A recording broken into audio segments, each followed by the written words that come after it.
Hola, hoy tenemos de invitado a Toby Miller para disertar sobre su concepto de ciudadanía cultural. Esto para el curso de Ciudadanía Global del profesor Nicholas Ford Woodward. Estoy con la profesora Cielo Puello, profesora de Humanidades, profesional en Lingüística y Literatura y con maestría en Estudios Culturales. Toby Miller, nuestro invitado principal. Un investigador, docente interdisciplinar que está acompañándonos por este semestre en el Laboratorio de Innovación y Cultura de la UTB, y conmigo Ingrid Silva, profesora de Humanidades de la UTB. Entonces, Toby, bienvenido. Muchísimas gracias, Ingrid, por esta presentación tan generosa.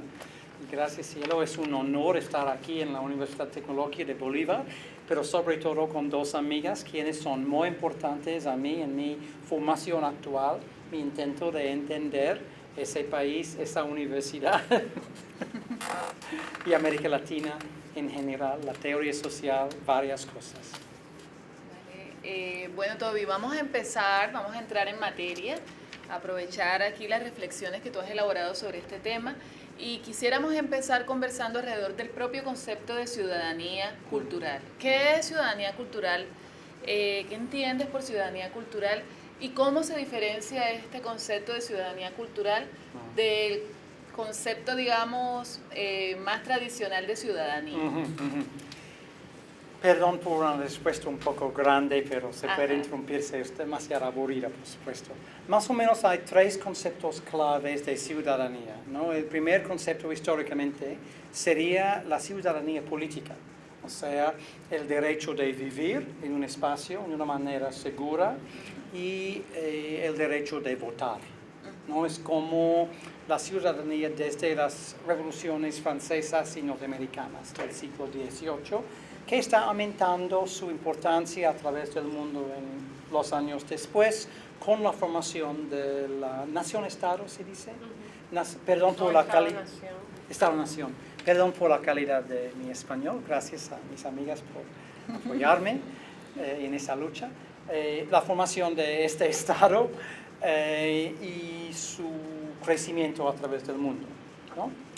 El segundo tipo de ciudadanía es ciudadanía económica, que es el derecho de prosperar y sobrevivir económicamente, no comida, agua, etcétera, ingreso, todo eso, que empieza más o menos durante la guerra norteamericana civil del medio del siglo XIX, porque después de eso todas las mujeres sin hombres que murieron en la guerra han recibido dinero estatal para sobrevivir. Fue como más o menos la fecha de empezar la idea de una responsabilidad estatal de proteger los intereses económicos de la gente, que se aumentó muchísimo después de la Gran Depresión del siglo XX, de los años 30, y las decisiones por el norte global, primer mundo, países tradicionalmente ricos, después de la Segunda Guerra Mundial, de ofrecer un sistema de bienestar a través de las sociedades,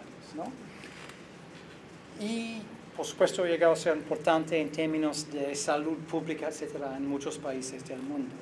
La ciudadanía cultural es más sobre el derecho de comunicar y el derecho de información, el derecho de compartir su identidad colectiva en términos de lenguaje, de la raza, de la nacionalidad, de los costumbres, todo eso. Y viene desde el trabajo de muchos autores y muchos activistas, Renato Rosaldo, por ejemplo, en los Estados Unidos, hablando sobre puertorriqueños, dominicanos, mexicanos, intentando obtener más servicios de educación, de salud del Estado, pero también la idea de, por ejemplo, crear sistemas mundiales de televisión, de radio, de internet en favor de personas indígenas, ¿no?, en los países colonizados y también de otras minorías, etcétera, etcétera. La idea de una voz de las minorías en el contexto de la dominación de la mayoría, digamos. Todos son importantes conceptos claves, ¿no?, de esa idea de ciudadanía cultural. Bien, ¿cómo este concepto, o más bien nos da luces sobre esos límites borrosos o no borrosos entre los distintos grupos que puedan subsistir en un Estado que se puede declarar pluralista o multicultural y su relación con el Estado? Me refiero porque, digamos, esas fronteras pueden ser difusas, borrosas, cómo me reconozco a mí mismo con una cierta identidad, digo yo, y cómo es el papel del Estado frente a esa identidad que parece que es propia, pero que a la vez se entrecruza con otras identidades. O sea, ¿cómo se establece el límite? Si hay un límite, ¿vale la pena que haya un límite? No, totalmente, por supuesto, en el caso como lo de Colombia, pero de muchos países en donde no se puede desarrollar mucha confianza en el Estado, ¿no? Porque el Estado es la propiedad de algunas élites, ¿no? Muchas veces. Pero se puede hablar sobre ciudadanía que es transnacional también. Por ejemplo, las Naciones Unidas y sus rapporteurs, como Rodolfo Stavenhagen, sobre la situación de personas indígenas en América Latina, puede crear un ambiente, una atmósfera en donde estos grupos de indígenas pueden comunicar y identificar a través de las fronteras nacionales, en un sentido que no está sobre un intento de obtener servicios o reconocimiento estatales, pero más como crear un espacio multinacional o transnacional, en donde indígenas o personas quienes son descendientes de esclavos o algo así, pueden conectar con la idea de una ciudadanía cultural que no es solo nacional, es más transterritorial.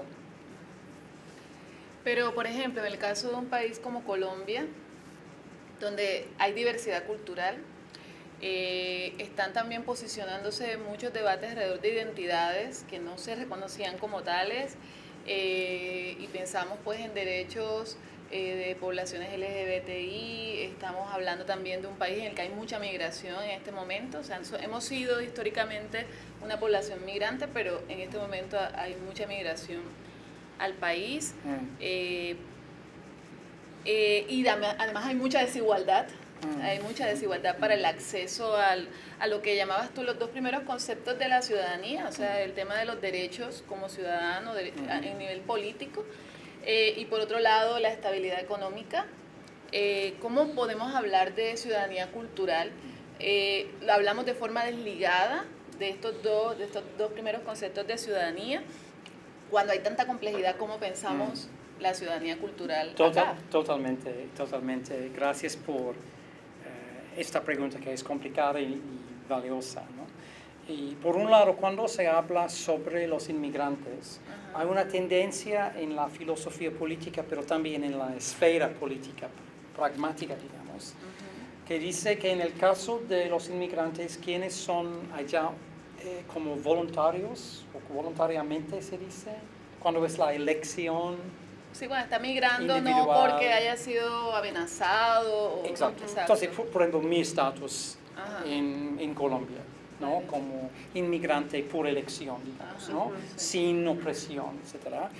Muchas veces los teóricos y las autoridades dicen que no se necesita como derechos específicos sobre su cultura. Si quieres mantener su cultura, su responsabilidad, sin el uso de los impuestos, del apoyo gubernamental, ¿no? En el caso de las personas quienes han perdido su tierra o su ley, su manera de vivir, como esclavos del pasado, o afrodescendientes en este caso, o campesinos o indígenas, diferente, el Estado debe participar, ¿no? En el caso de lo que estás mencionando, o sea, supongo la inmigración venezolana. Sí, en este momento. En este momento, ¿no? Sí. Claro que tienen elección más o menos, pero en muchos casos casi nada de eso, ¿no? Son víctimas de un horror construido en una manera colectiva por muchos estados, por Estados Unidos, por el gobierno venezolano, ¿no? Etc. Y claro que necesitan apoyo, ayuda, etc. Y también reconocimiento como un grupo específico, con sus, ¿no?, únicas necesidades. Por supuesto, no se puede contestar efectivamente a sus necesidades solamente en la esfera cultural, ¿no? El derecho de votar, de sobrevivir, de prosperar, también importa muchísimo. La segunda cosa, que es sobre la desigualdad en general que mencionaste, ¿no?, el horror de Colombia, es un problema gigante.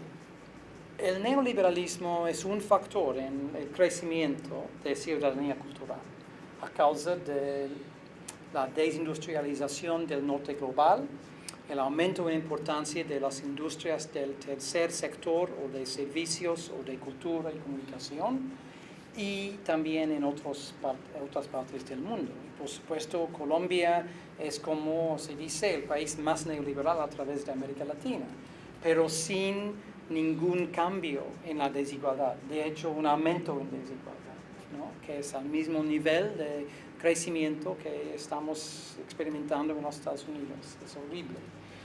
Y se debe reconocer que una parte de esa desigualdad es cultural, en el sentido de prejuicios tradicionales contra, ¿no?, los afrodescendientes, los campesinos y los indígenas. Y también en el nombre de la fantasía de mestizaje, ¿no?, la idea que ustedes son como una persona o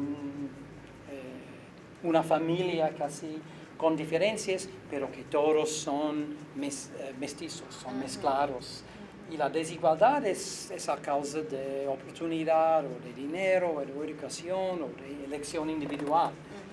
Cuando la realidad es que la diferencia es económica y política, pero también cultural, en términos de las jerarquías tradicionales más o menos blancas, yo creo, ¿no?, de la mayoría de la élite colombiana. ¿Vale? En ese sentido, tienes razón, se debe combinar los tres tipos de ciudadanía. Pero no es como lo cultural sea una cosa menos importante, porque es crucial a esta desigualdad, en mi opinión. No sé lo que piensan como expertos en la escena nacional.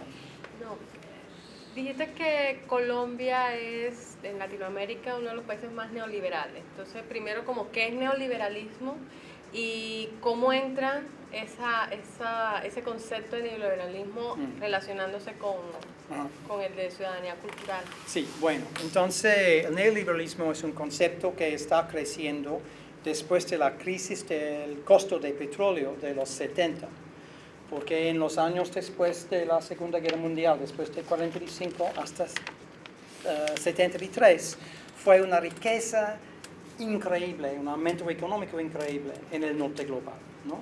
Pero cuando el costo de petróleo se aumentó en una manera muy radical a causa de la cartel OPEC, ¿no?, y sobre todo la decisión de los saudíes, quienes eran más o menos las criaturas de los británicos y los norteamericanos, de aumentar el costo y conducirse en conexión con venezolanos y con otros países con mucho petróleo, ¿no? Cuando el costo se aumentó en una manera muy, muy radical, fue una decisión después por muchos gobiernos y muchas élites de disminuir la tendencia que había aumentado después de 45, de igualitar, ¿no?, los ingresos económicos en el primer mundo. O sea, en los 30 años antes de los choques del petróleo, fue un cambio radical en la dirección de la redistribución de ingresos hacia la clase obrera desde la clase élite en los Estados Unidos, en Japón, en Europa del Oeste. Muy radical este cambio, ¿no? Por ejemplo, en mi familia, ¿no? Bueno, y a causa de esta redistribución, que fue una reacción a la politización,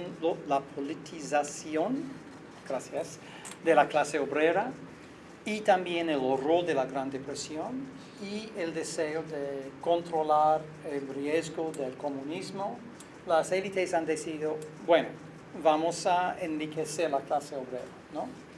después de 73 no, nada más, a causa del horror, no, de aumento en el precio de petróleo, pero también con inflación, la decisión de los sindicatos, a causa del aumento en costos de muchísimas cosas, de luchar en favor de salarios más grandes para los trabajadores. Y fue como una lucha durante los 70 que ganó la élite, los gobiernos, contra la idea de los sindicatos, contra la idea de redistribuir el ingreso, ¿no? Poco a poco en esa dirección, y recrear ciudadanía económica en el nombre de lo individual. Y lo individual como la persona quien no necesita sindicato, quien no necesita cultura, quien tiene su propia capacidad como una persona de controlar su vida, de invertir en su capital humano. ¿Capital humano o humano? Humano. La capital es como Bogotá, Sí. el capital es como Carlos Marx. Exacto. Sí. Perdón por ese error y muchos otros, ¿no? Invertir en su propio capital humano, por educación, no por como ropas, por hoja de vida escrita de una manera profesional, todo eso, ¿no? La responsabilidad individual de controlar su vida fue la clave del neoliberalismo.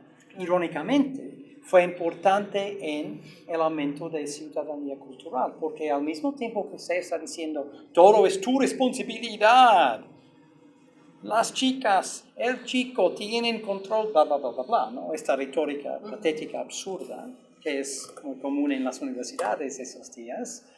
Al mismo tiempo fue también un cambio en la dirección económica de muchos países, como mencioné con referencia a cambio en la dirección de los servicios, de enfatizar cultura como una categoría económica para vender, o como no solo hollywoodense, pero a través de los sectores de televisión, de radio, de música, de cine, en muchas partes del mundo. Ok, entonces, manufacturing esos días, las fábricas están en Corea del Sur o están en China, pero tenemos las ideas, la creatividad, los largometrajes, los documentales, etcétera, etcétera, acá en el norte global, y vamos a enfatizar ciudadanía cultural como, por un lado, un elemento afectado muchísimo por el neoliberalismo y su individualismo, pero por otro lado, como nuestra capacidad de vender nuestras costumbres.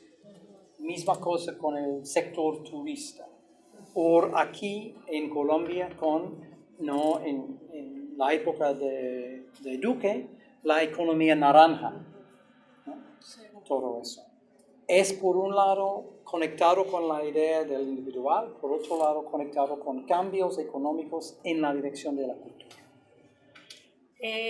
Nosotros tenemos, por ejemplo, las comunidades Guayú, el pueblo Guayú, que se mueve a través de Colombia y Venezuela. O sea, de alguna manera rompen su identidad cultural, si se puede, lo puedo denominar así, rompe con la idea de una ciudadanía territorial nacional, porque sobrepasa lo territorial, ¿cierto? Mi pregunta es, va enfocada porque en un momento la idea de una ciudadanía cultural no está abocada a unas exigencias al Estado, ni en términos de servicio, ni en términos de reconocimiento. Mi preocupación es, eso efectivamente es lo que ha hecho que se exacerbe la desigualdad y la injusticia en esas comunidades, porque hay ausencia del Estado. Cuando hay ausencia del Estado, cuando no hay una intervención, digamos, de lo público fuerte, puede precisamente aparecer toda la idea de la empresa y de la corporación en búsqueda del desarrollo económico, ¿sí? Filtrarse precisamente por esos vacíos estatales y jurídicos y sacar provecho de ello, y es lo que ha pasado, por ejemplo, en La Guajira con grandes mineras que hay aprovechamiento desde el suelo y de la economía, pero que a la región y a los pueblos no les representa nada, no significa nada. Entonces, Mi preocupación es si el concepto de ciudadanía cultural no puede en ciertas ocasiones ser aprovechado por estas políticas neoliberales. Entonces, ¿cómo posicionarse desde el concepto mismo para hacer crítica a eso? No, totalmente. Por un lado se puede hablar sobre Chevron, ¿no? Y Chevron, yo creo, ha creado un museo de, ¿no?, los Wayuu, en un intento de obtener, ¿no?, aprobación de la sociedad por sus intentos, ¿no?, de extracción, etc., ¿no? Está utilizando ciudadanía cultural en este sentido para atraer la aprobación por los Wayuu y, por supuesto, a causa de su estatus como un grupo transterritorial, no tienen una autoridad que se puede utilizar y lo peor es que los dos estados, lo de Venezuela o de Colombia, no están en favor para nada, ¿no?, de los derechos indígenas realmente y están en favor de la extracción corporativa multinacional, ¿no? Bueno, sí. Es difícil en este sentido y se puede decir, por un lado, que la ciudadanía cultural está en favor de este tipo, o puede ser una herramienta, ¿no?, de esta explotación.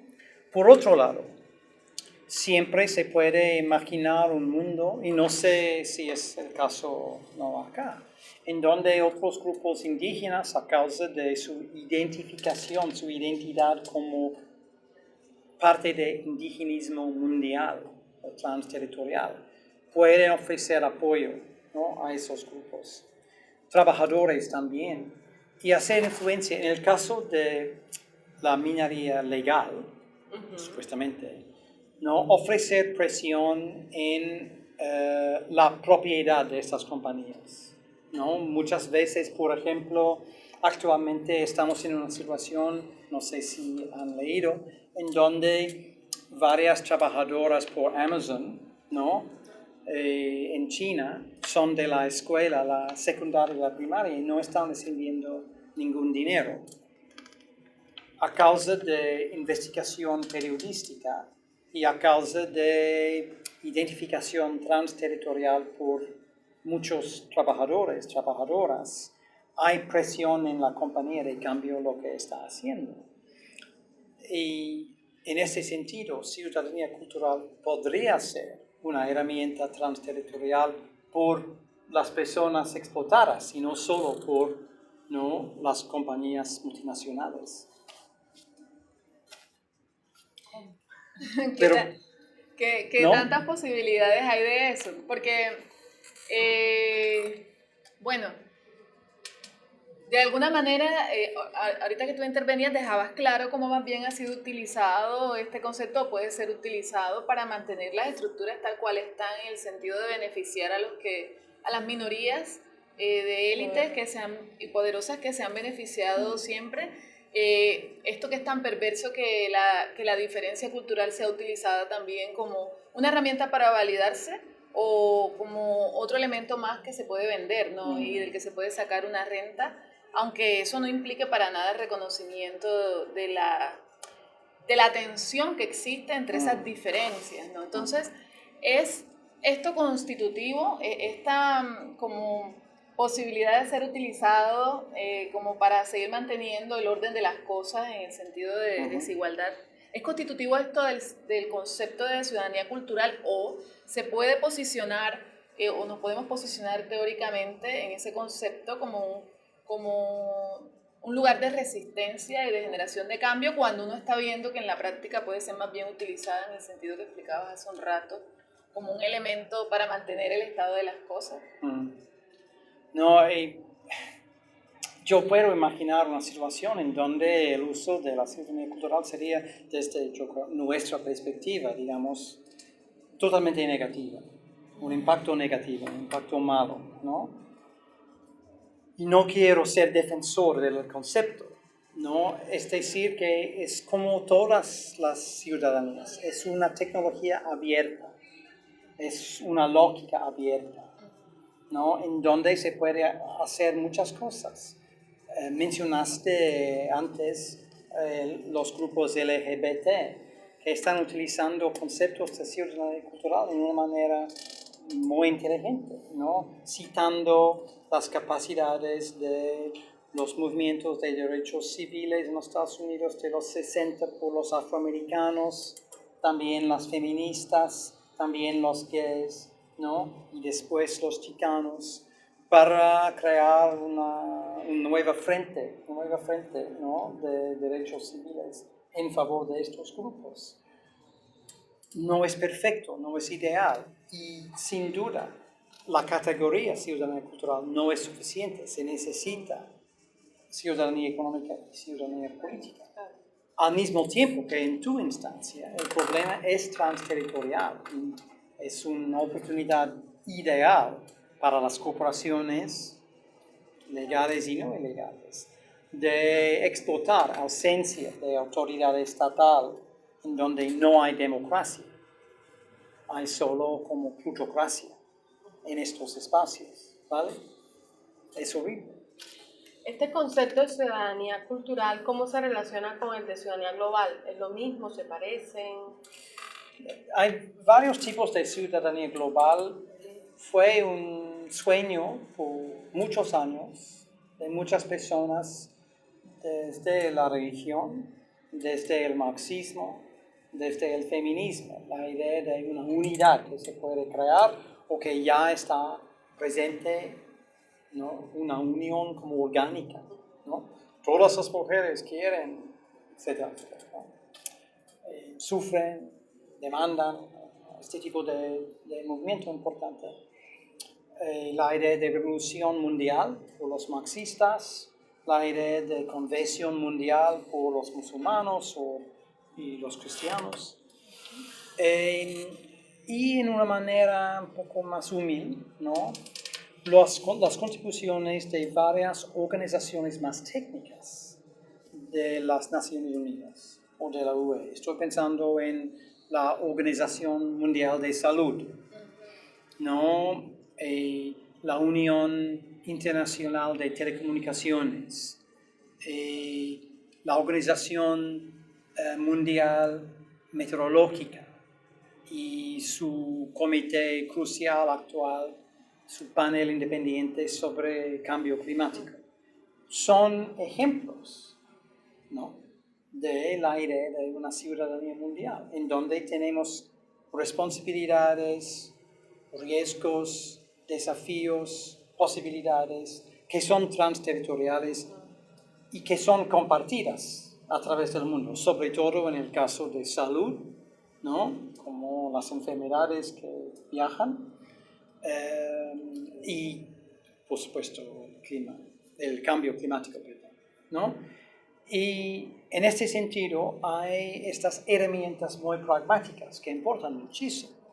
Y yo creo que, irónicamente, la idea después de la Segunda Guerra Mundial de transformar las Naciones Unidas desde una alianza de la guerra, que fue el nombre de la alianza contra el fascismo, hacia una organización en favor de la paz, no sirvió, no fue posible, a causa de los intereses diferentes, ¿no? De los países y a causa de la dominación del Consejo de Seguridad, ¿no?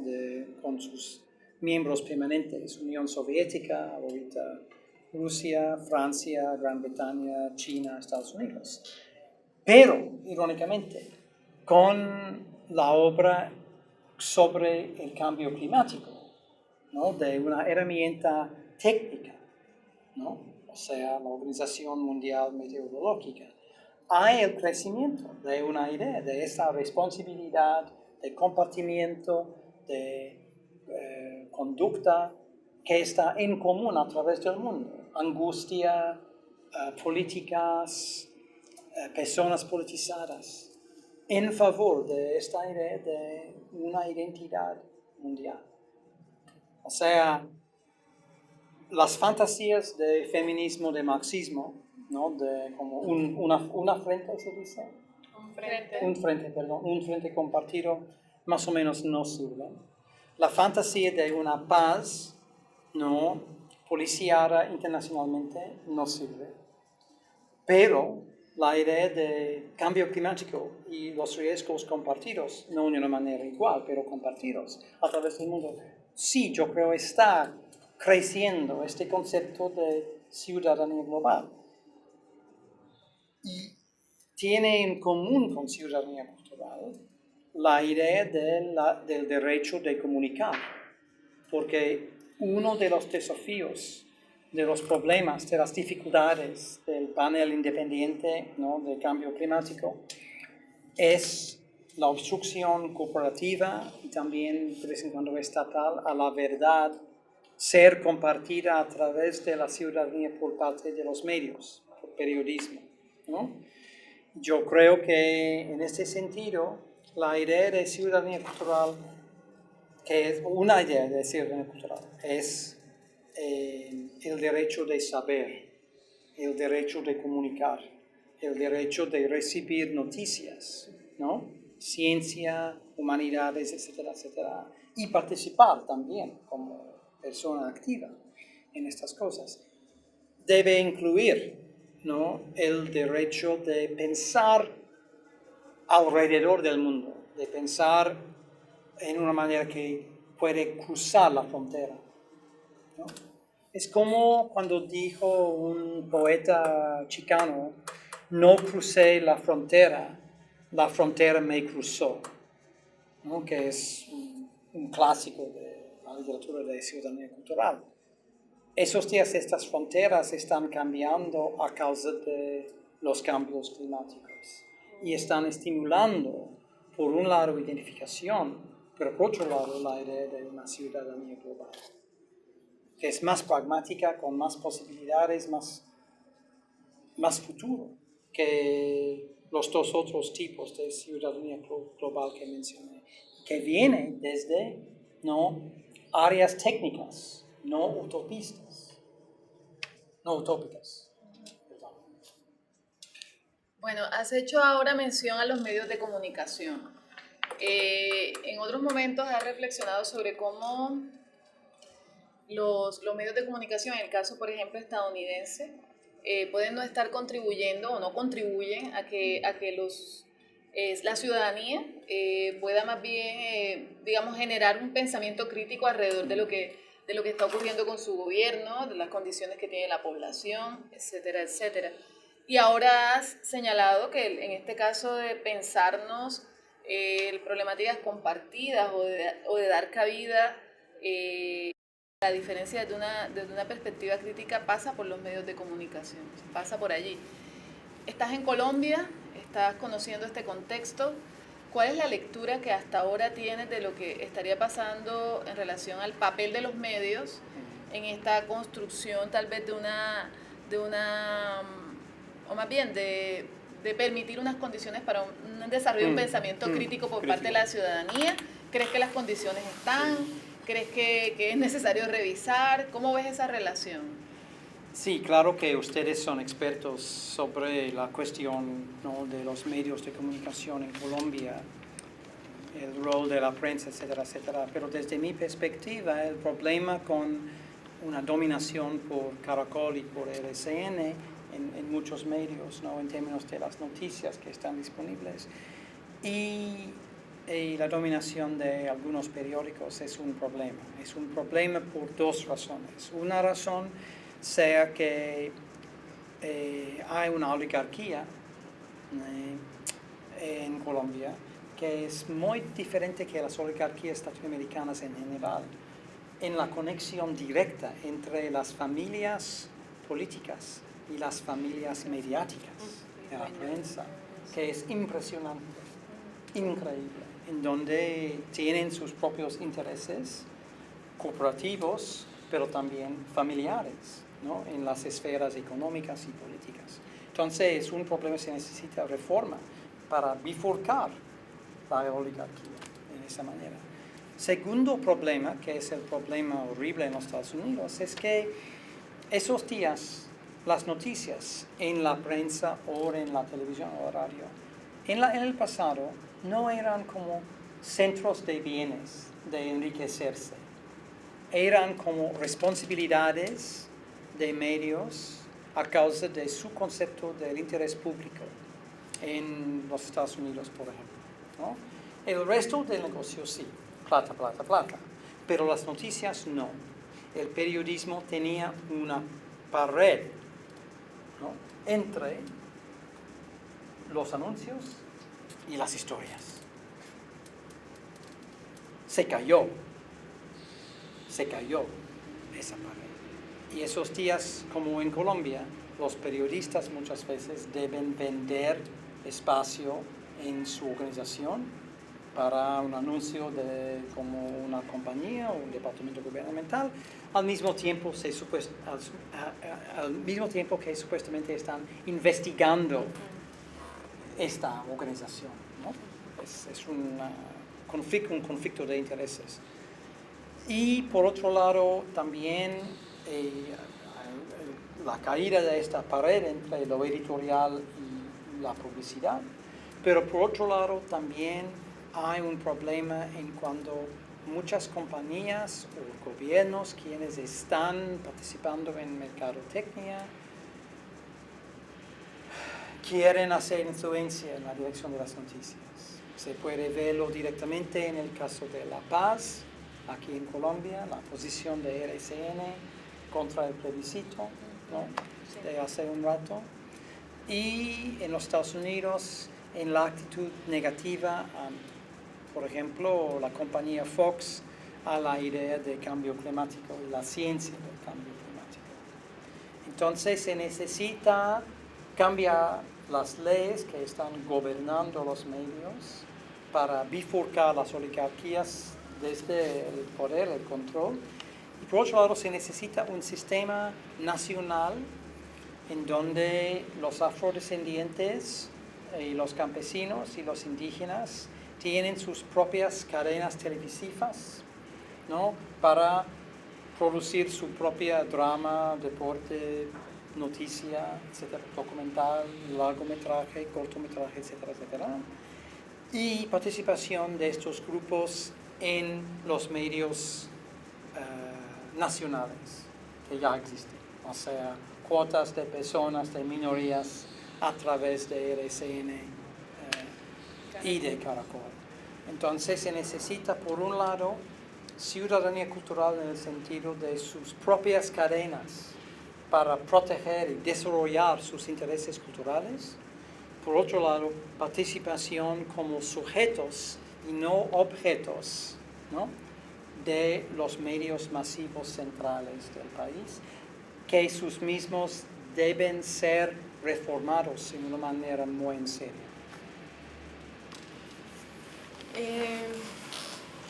Para pensar en las posibilidades de materializar una vida democrática y cómo deberíamos pensar en los currículos universitarios, ¿qué sería más pertinente? ¿Educar en ciudadanía global o educar en ciudadanía cultural? Elección horrible. No quiero. En mi opinión se necesitan las dos cosas. O sea, los tres tipos de ciudadanía que mencioné, que son ciudadanía de la nación, digamos, ¿no?, la política, la económica, la cultural. Por otro lado, un conocimiento que está más universal, más global, ¿no? Entonces, por ejemplo, los vídeos que ha elegido Nicholas Ford Woodward, pronunciación muy colombiana, Nicholas Ford Woodward. Sí. Okay. Nicholas Ford Woodward.